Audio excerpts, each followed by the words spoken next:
É bom mesmo.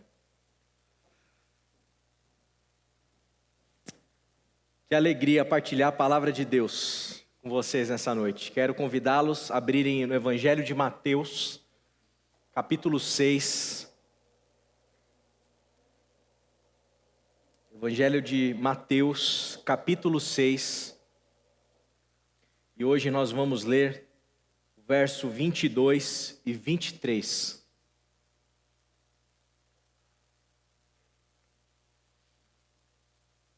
Eu vou ler num primeiro momento na Nova Versão Internacional, que diz o seguinte: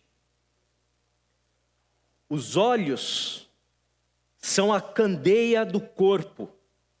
Se os seus olhos forem bons, todo o seu corpo será cheio de luz. Mas se os seus olhos forem maus, todo o seu corpo será cheio de trevas. Portanto, se a luz que está dentro de você são trevas, que tremendas trevas são. Eu leio também na Bíblia a mensagem. Os olhos são as janelas do corpo. Se vocês abrirem bem os olhos com admiração e fé, seu corpo se encherá de luz. Se viverem com olhos cheios de cobiça e desconfiança, seu corpo será um celeiro cheio de grãos mofados.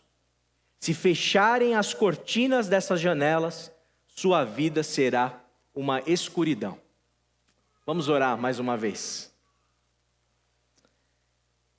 Deus e Pai querido, estamos aqui, Senhor, diante da Tua presença, humildemente pedindo para que Teu Espírito Santo nos ilumine, para que nós possamos entender o Teu Evangelho, Pai.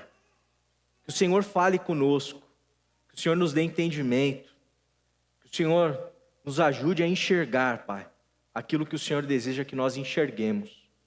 Eu peço pela minha vida, pela vida de todos nós aqui, no nome de Cristo Jesus. Amém. Amém. Existem alguns ditados populares sobre olhos, bem interessantes, eu imagino que vocês conheçam alguns deles. Alguém já disse o seguinte: o que os olhos não veem, o coração não sente. O que os olhos não veem, o coração não sente. Verdadeiro isso aqui, né? Tem muito sentido, realmente, quando os nossos olhos não discernem, não percebem determinadas coisas, a nossa alma que está boa, que está tudo certinho, ela continua boa e tudo certinho. Agora, quando a gente começa a observar e a perceber coisas equivocadas, coisas que de alguma maneira nos desagradam, a nossa alma vira uma turbulência. Outro ditado: o pior cego é aquele que não quer ver. Esse aqui é complicado mesmo, né? Camarada, né, tá batendo na esposa, e a esposa tá falando assim: veja bem, puxa vida, mas ele foi criado de um jeito tal, né? Não quer ver, não quer enxergar, que é um espancador, né? Pior cego é aquele que não quer ver, né? Mulher tá traindo o esposo finge que não viu, é uma cegueira complicada. Esse tipo de cegueira aqui, perigosa, né? Quando você enxerga, mas você nega a realidade para enxergar aquilo que você quer enxergar. Complicado. Outro ditado interessante: você enxerga, né? Ditado não, né? Mas é uma fala, né? Interessante. Você está enxergando meio copo cheio ou meio copo vazio? O olhar, a maneira como a gente olha, a nossa maneira de enxergar pode ser determinante para você ver o lado positivo, um copo cheio, ou o lado negativo, um copo vazio. Tem gente que tem um olhar negativo para as coisas, pessimista. Tem gente que também é extremamente otimista, né? Consegue enxergar alegria no funeral, né? Então, são maneiras de enxergar. E por fim, eu quero citar aqui o teólogo brasileiro Leonardo Boff, que fala o seguinte: todo ponto de vista é a vista de um ponto. Todo ponto de vista é a vista de um ponto, né? Ou seja, você tem uma coisa, um elemento, um objeto, uma situação, só que cada um está olhando para aquela situação de uma determinada maneira. Porque existem muitas formas de você enxergar a mesma coisa. E cada pessoa, né, alguém já disse que quando um pastor prega um sermão, ele prega aqui, na verdade, não sei em quantas pessoas a gente está, mas ele prega a quantidade de sermãos da quantidade de pessoas que estão ouvindo. Porque cada um de vocês vai discernir, vai pegar alguma coisa da minha palavra aqui, conforme vocês aí interpretarem, entenderem, compreenderem. Tá certo? Então, a gente vai falar nessa noite sobre olhar. O olhar que é essa janela da nossa alma. O olhar que faz com que a gente enxergue diferente. Mas principalmente nessa noite o olhar que faz com que a gente enxergue a vida. A vida diferente. E esse olhar, obviamente, que não é o nosso olho físico. O olhar que é a janela da nossa alma não é simplesmente os olhos que veem, porque janela não enxerga. Janela não vê nada. A gente precisa entender que nessa noite o olhar que nós estamos falando, o olhar que Jesus está falando, é o olhar para de trás dos olhos. É aquilo que está por trás dessas janelas físicas que a gente tem para a gente poder enxergar e perceber as coisas que nós vemos. São esses olhos que importam. Os olhos da tua alma. Os olhos do teu interior. Os olhos por detrás dos olhos. É sobre esses olhos que nós vamos falar aqui nessa noite. E Jesus, como nós lemos, ele nos ensina sobre a importância do olhar. A forma como nós olhamos, a forma como nós enxergamos, ela é determinante para o tipo de vida que a gente vai ter e vai desfrutar. Existem pessoas, são pessoas muitas vezes ranzinzas, pessoas que são amarguradas, pessoas que são adoecidas na alma, pessoas cujo interior é tomado por trevas. E isso acontece por quê? Porque olha mal. Porque enxerga mal, segundo o que Jesus está dizendo. O olhar tem esse potencial. Ele pode embelezar a sua alma, ele pode purificar o teu interior, ou dependendo da maneira como você olha, você vai intoxicar o teu interior, você vai poluir o teu interior, você vai estragar o teu interior. Não à toa é fundamental essa mensagem, não somente para você poder compreender algo a mais do Evangelho de Jesus, mas é fundamental essa mensagem para você entender que o que o Evangelho de Jesus diz a respeito de como você vê, pode mudar a vida como você vive, a forma como você vive. Porque o Evangelho fala sobre vida, sobre a nossa vida. E a gente sabe, e a gente conhece, se é que não somos de nós mesmos que nós estamos falando, que tem gente, que tem pessoas, existem indivíduos, que é até ruim você ficar perto. Sabe? Aquela pessoa que se aproxima da gente, parece que vem uma nuvem negra. Assim. Aquela pessoa que, sabe, ela está adoecida. Ela conversa com a gente e só sabe enxergar coisa ruim. Só sabe falar da dor, da amargura que sente. E esse ressentimento faz a pessoa ficar uma pessoa amarga. Amarga. E é isso que a gente deseja evitar nessa noite. Porque existem caminhos, existem formas para a gente viver. E a proposta do Evangelho não é uma proposta de vida amarga. É uma proposta de vida em abundância. É uma proposta de luz, não é uma proposta de trevas. Tem gente que diante da vida, diante dos sofrimentos da vida, e a vida tem sofrimento, a vida tem dor, como foi cantado aqui, tem hora que a gente adora a Deus sem dinheiro. E é fato, na nossa vida, a questão financeira tem altos e baixos, tem hora que está tudo bom, e tem hora que você está desempregado. Tem hora que você tem abundância, você pode chegar no mercado e você fala, hoje eu vou pegar o requeijão gostoso, hoje eu vou pegar aquele queijo prato bonitão, daquela embalagem abre fácil, que custa caro. E tem dia que você fala, ixi, hoje vai ser o pão na chapa ali, olhe lá, com Doriana, e aquele pão na chapa amanhecido da manhã, que é o que tem para fazer. Aí você dá uma esquentadinha para ficar mais gostoso à noite, quando você volta do culto. Porque existe sofrimento na vida, existe dor na vida, existe problema na vida. E aqui eu já preguei muitas vezes sobre isso, e vocês aqui que estão nos visitando nessa noite, você que está nos assistindo pela internet, aqui não é uma igreja que nega a dor. Aqui não é uma igreja que nega o sofrimento. Aqui não é uma igreja que nega as adversidades da vida. Aqui não é uma igreja que nega as tribulações. Porque a gente aqui, a gente não é louco. A gente está minimamente conectado na realidade e a gente sabe que a vida tem dor, a vida tem luto, a vida tem sofrimento, a vida tem falta de recurso. Faz parte da caminhada isso. E é muito importante que o Henrico cresça sabendo que a vida tem dificuldades. Porque quando ele crescer, por exemplo, aqui o Henrico, que a gente apresentou hoje, e se deparar com a realidade da existência, não é teoria, é prática. Não é mais teoria, é vida encarnada. E ele tem que estar pronto para enfrentar as dificuldades. As dificuldades. Mas tem gente que não está pronta para enfrentar as dificuldades, porque é gente que quando olha a vida somente com desespero, somente com desesperança, somente com murmúrio e reclamação.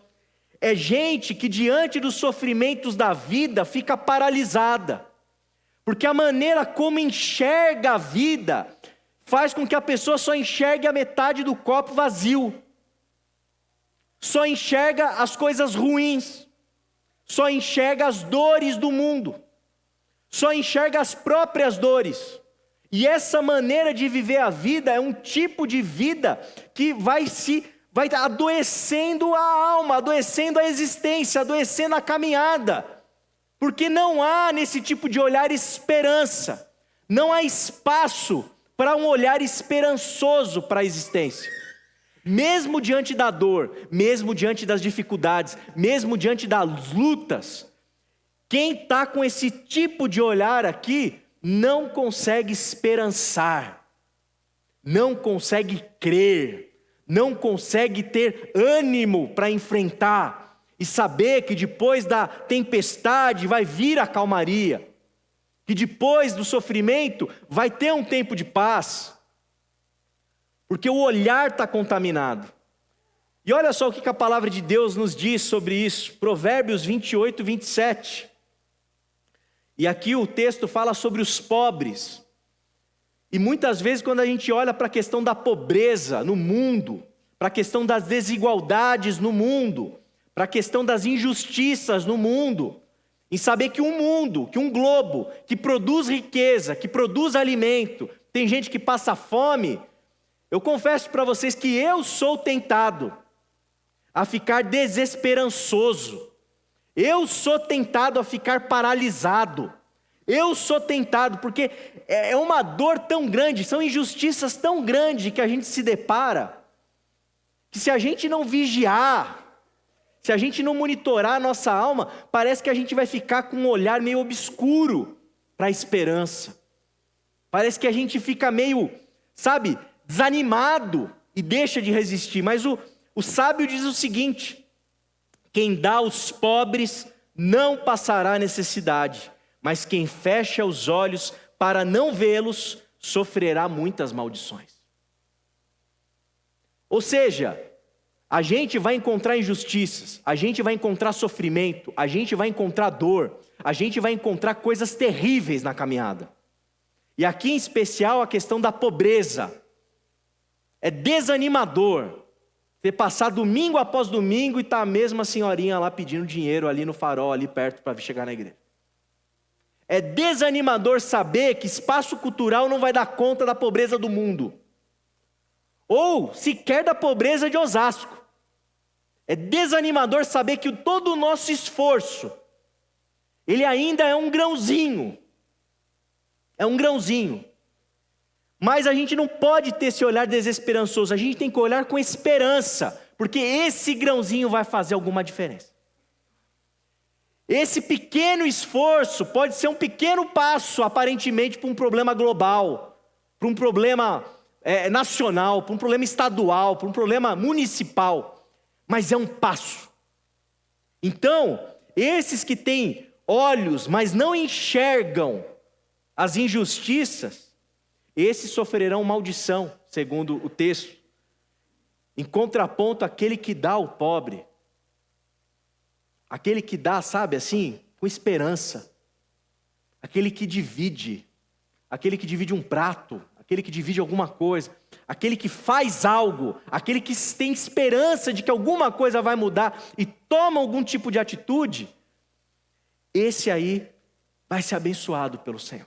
Porque o Senhor quer que nós tenhamos olhos capazes de perceber a esperança que é possível ter no mundo, na caminhada e na vida. Eu acho que nessa noite a gente tem um outro exemplo aqui muito, muito bonito de esperança. Quando a gente olha o Henrico pequenininho assim, né, com os pais felizes apresentando ele na igreja, tem dor, tem luto, tem sofrimento, mas tem um Henrico nascendo. Tem uma criança vindo ao mundo. Tem uma criança ali interagindo. Uma criança tem que trazer esperança para os nossos corações. Sabe uma coisa que me dá esperança? Vocês vão dar risada e falar assim, esse pastor aí é meio Nutella, mas eu vou compartilhar. Me dá esperança, me dá alegria. Saber, eu fico impressionado com o meu cachorro. Quem tem cachorro aqui? Uma galera, hein? Tudo, igreja, como diz a Luísa, né? Pet friendly. Maravilha. Gente, assim, é surreal o cachorrinho, né? Você pode sair da sua casa a hora que for, você pode voltar a hora que for, todas as vezes que você volta, todas, aconteça o que acontecer, ou tenha acontecido o que aconteceu, ele vai comemorar a sua chegada. É uma cena bonita, é uma cena que enche meu coração de esperança. Saber que a vida às vezes pode estar com problema, com dificuldade, eu posso ter meus problemas, às vezes abacaxis assim, que você não sabe nem como descascar, que você vai... Sabe aquele problema que você fala, isso daí deixa para segunda-feira. Mas eu vou chegar em casa, o Bartinho vai estar lá pulando de alegria lá, para me lamber, né? Esperança em permanecer resistindo diante dos problemas.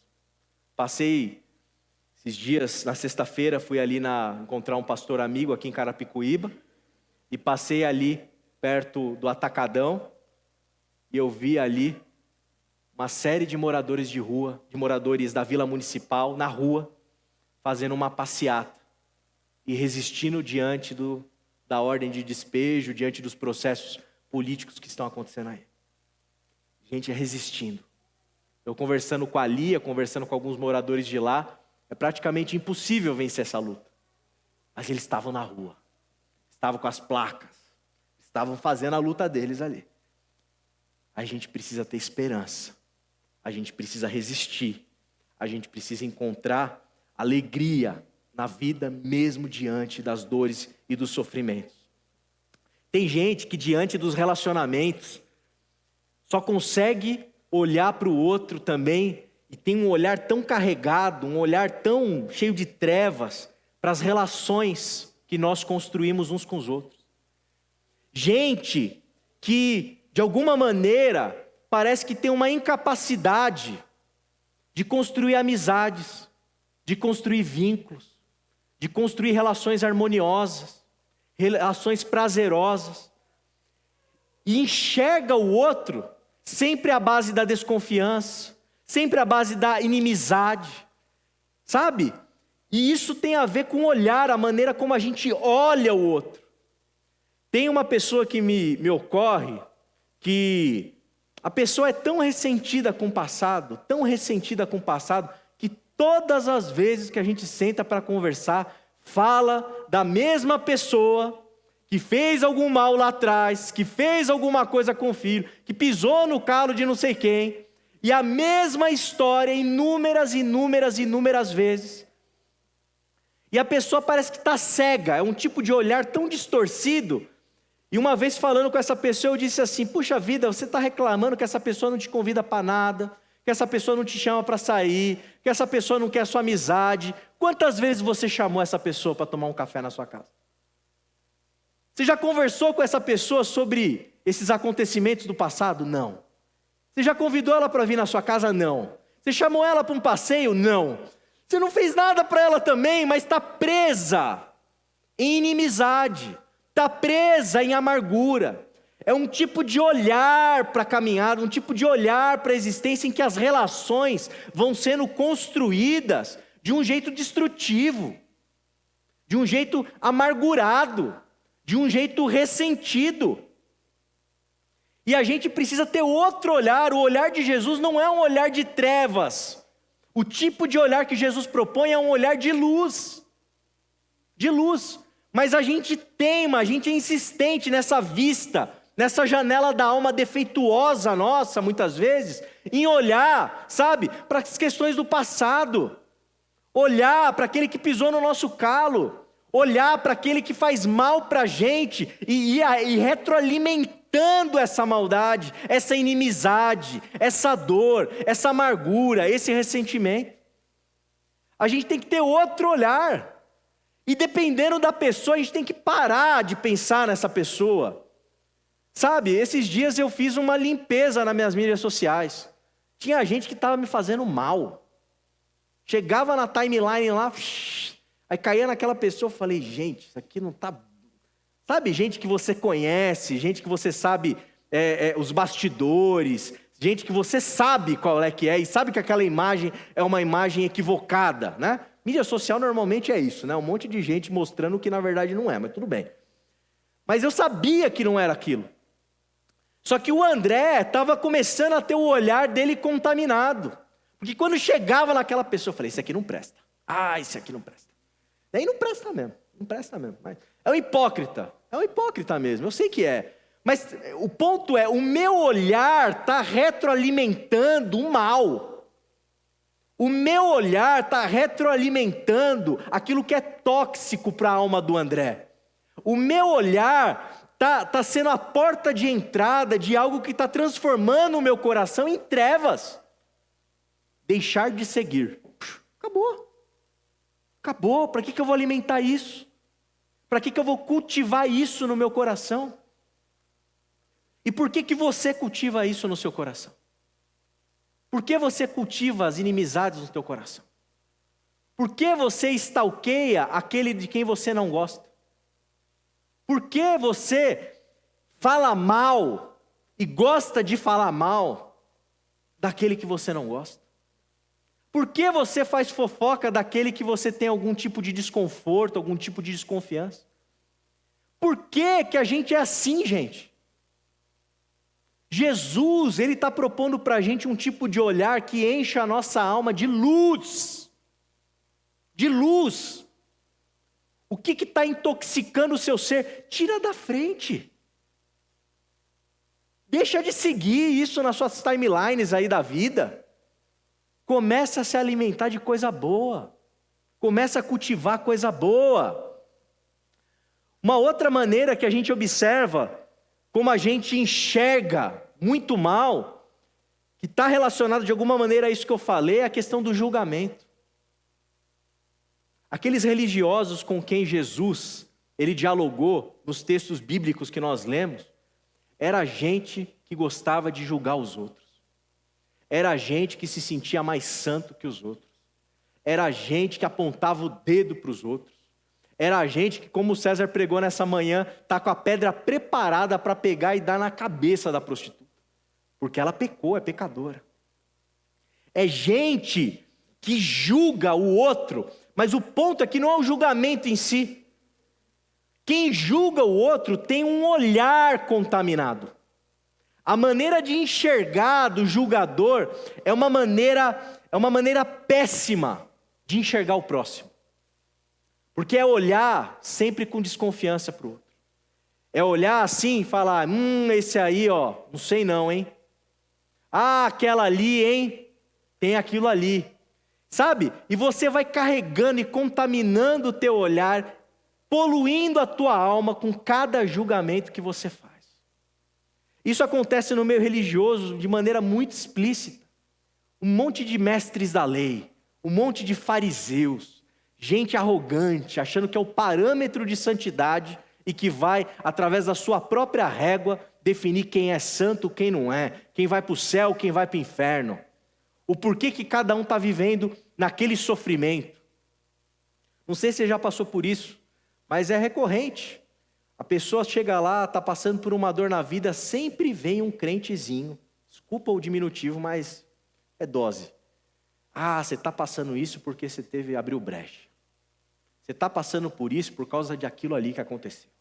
Você devia ter criado o teu filho como eu criei. Você devia ter feito como eu fiz. Você devia ter construído o teu casamento como eu construí. Julgamento.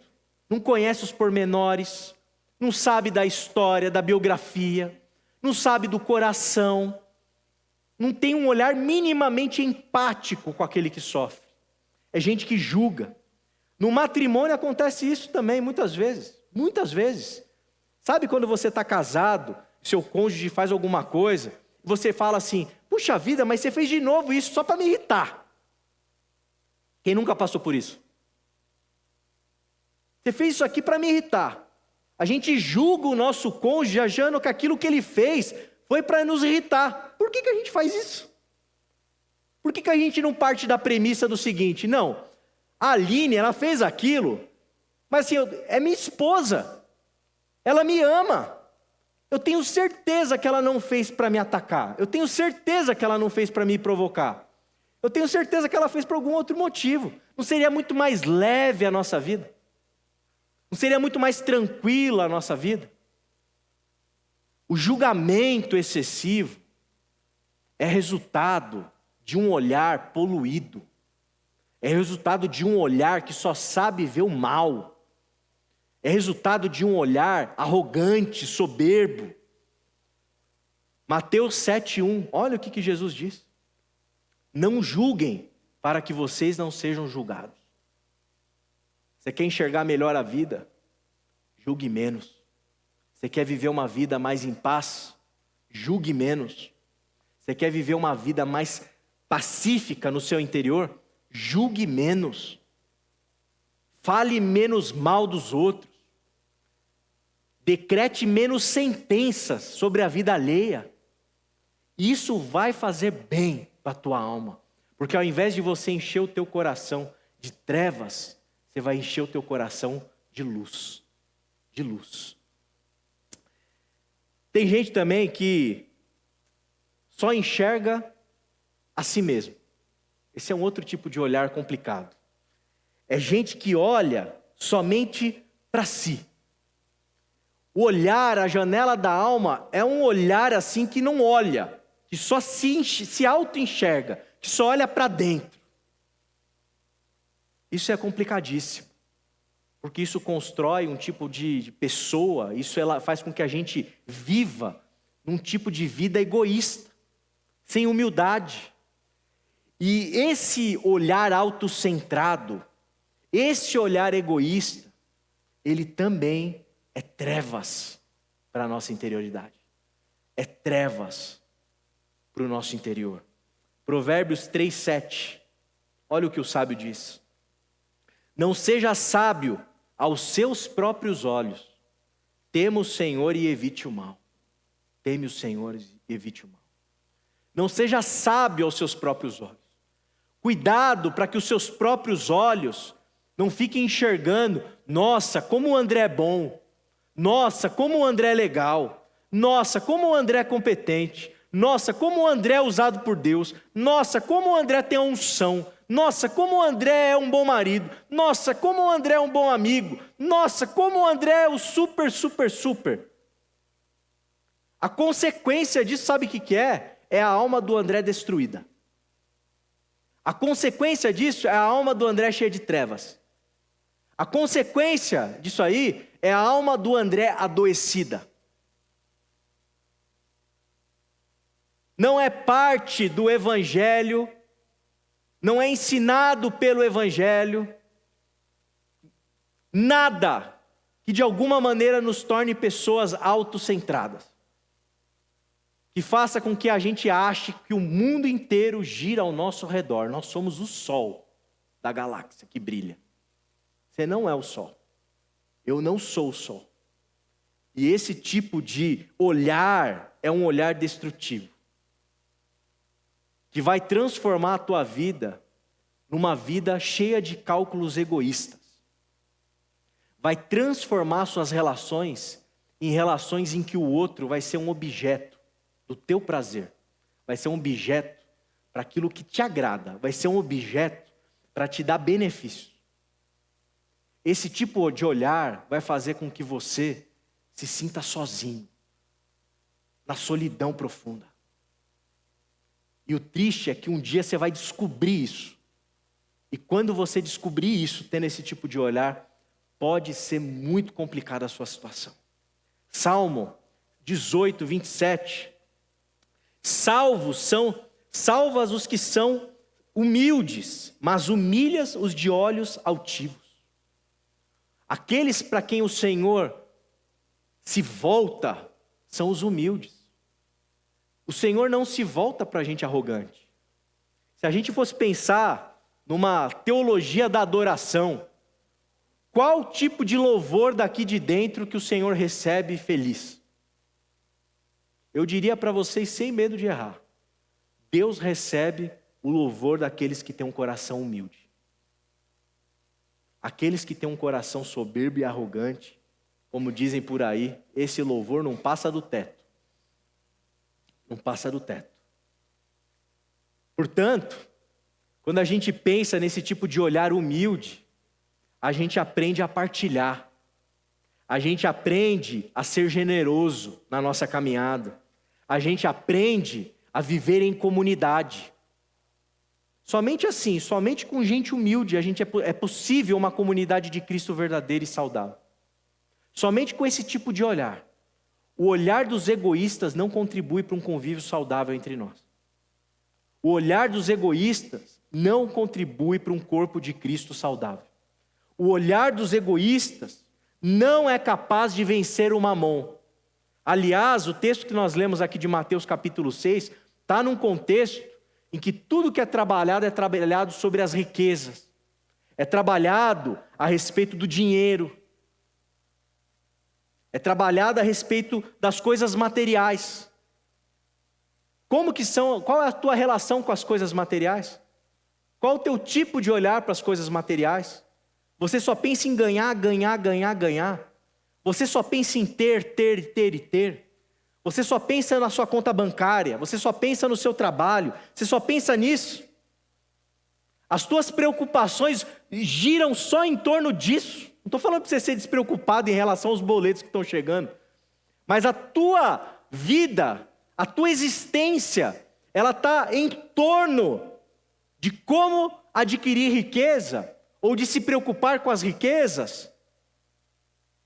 Isso faz mal para a gente. É um tipo de olhar ruim para a vida. É um tipo de olhar que vai poluir a tua alma. Vai encher o teu coração de trevas. De trevas. Por isso que quando a gente fala aqui sobre ofertas, sobre contribuição na igreja local, leveza, generosidade, amor. É assim que a gente oferta aqui. A gente não oferta para pedir para Deus nos dar mais, sabe? Isso é um pensamento de gente que está presa nesse mundo, nas coisas físicas e materiais. A gente precisa ofertar como quem partilha. Por que a gente, quando pensa, né? Muitas vezes, na nossa conta bancária, no nosso orçamento, né? Nos razonetes, né, Ronaldo, das nossas contabilidades. Por que a gente é tão mesquinho? Por que a gente não é generoso? Essa mesquinhez é fruto de um olhar para a vida. É fruto de um olhar de como a gente enxerga o dinheiro. É fruto de um olhar de como a gente enxerga a nossa relação com as coisas.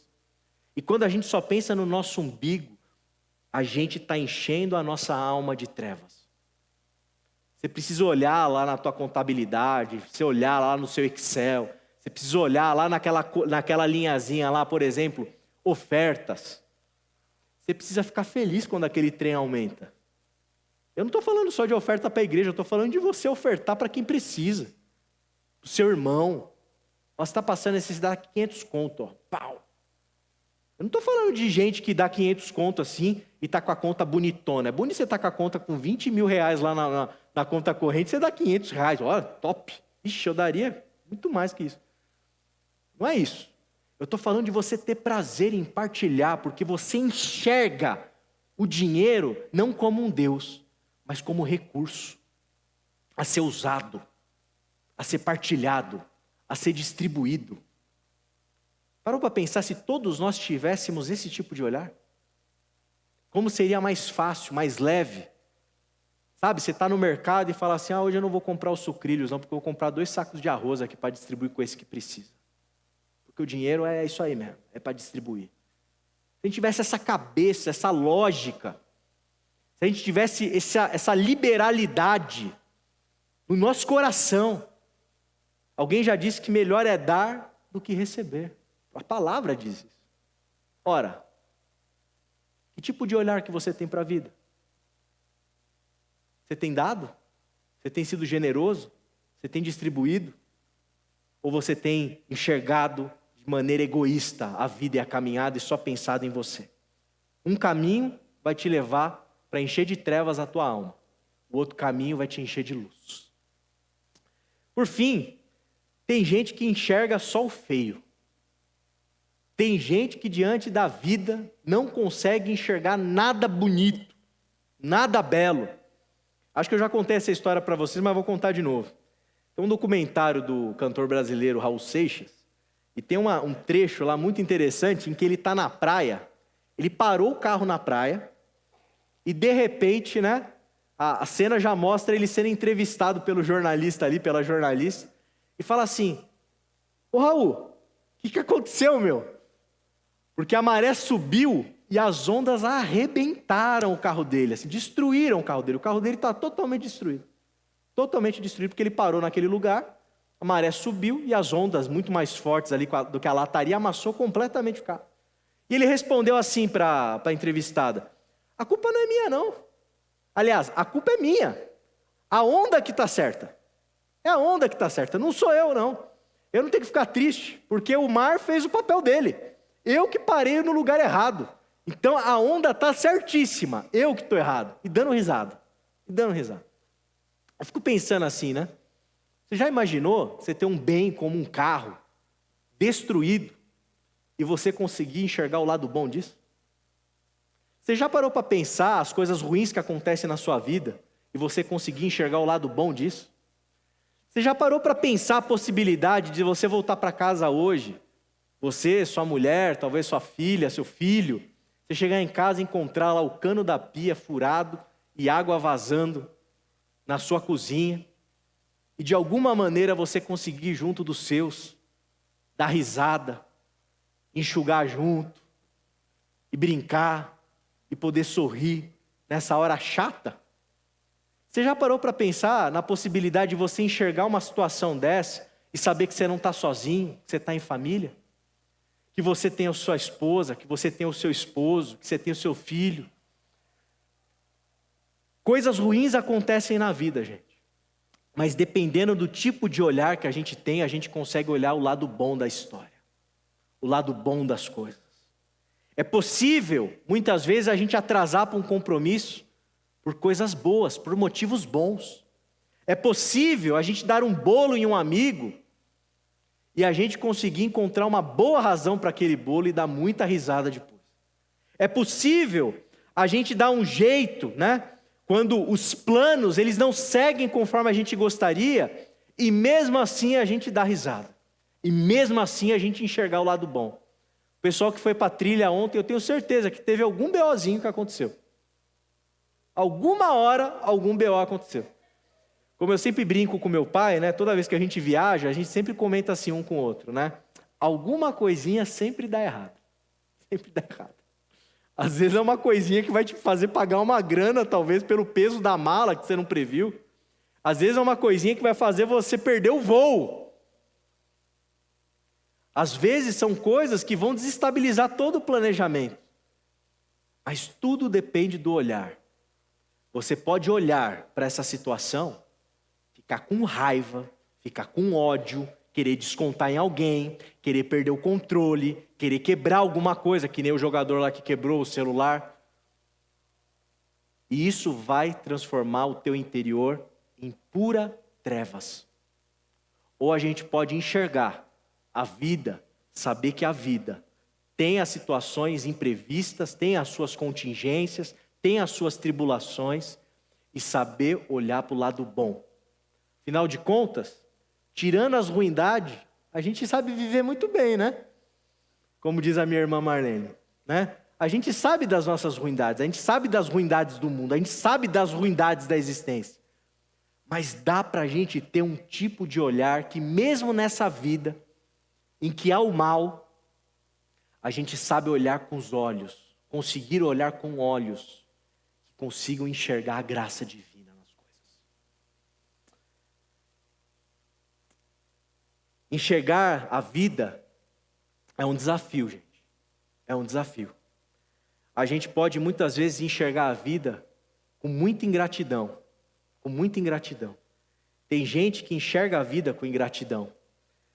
Os israelitas, lá em Números 11, de 4 a 6, o escritor diz o seguinte: um bando de estrangeiros que havia no meio deles encheu-se de gula, e até os próprios israelitas tornaram-se a queixar-se e diziam: ah, se tivéssemos carne para comer, nós nos lembramos dos peixes que comíamos de graça no Egito, e também dos pepinos, das melancias, dos alhos porós, das cebolas e dos alhos.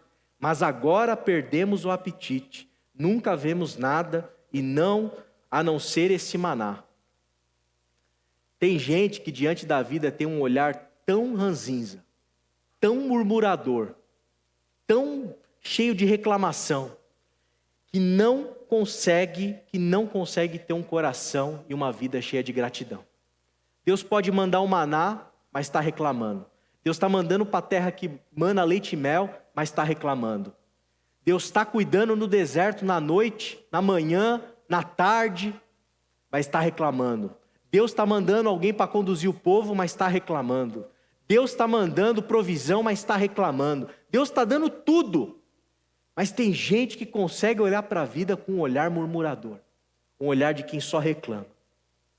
O que os seus olhos veem? O que os seus olhos veem? Do que a tua alma, meu irmão e minha irmã, está cheia? De luz ou de trevas? Eu quero te dizer nessa noite, que se teu olhar, se as janelas da tua alma são janelas que só sabem abrir espaço e caminho para as trevas dominarem a sua vida, eu quero te dizer que o Evangelho de Jesus pode mudar tudo isso. Eu quero te dizer nessa noite que Deus pode mudar isso. Deus pode tocar as tuas vistas. Deus pode tocar as janelas da tua alma para que você consiga enxergar como Jesus quer que você enxergue. Para você enxergar como Jesus enxergava. Eu acho lindo quando a gente vê o Evangelho, Jesus na cruz é capaz de encontrar espaço para enxergar o perdão de um crucificado do seu lado. Jesus, na mesa da partilha do pão, do vinho, tinha um traidor lá, mas mesmo com o traidor lá, ele não deixou de partilhar, ele conseguiu enxergar o valor daquela mesa. Jesus, mesmo diante da lei rigorosa dos religiosos, daquela mulher que estava prestes a morrer, Jesus conseguiu enxergar um caminho de misericórdia. Que tipo de olhar tem sido o seu, meu irmão e minha irmã? Um olhar que está te enchendo de trevas, um olhar que está te enchendo de luz. A minha oração é para que nós tenhamos olhos bons. Porque eu tenho certeza que com olhos bons, a nossa alma se encherá de luz. Quero te convidar a orar nesse momento. E te propor um desafio nessa noite. Se você deseja, nessa noite, consagrar os teus olhos ao Senhor, quero te convidar a ficar em pé no seu lugar. Quero orar pela tua vida. Amém. Amém.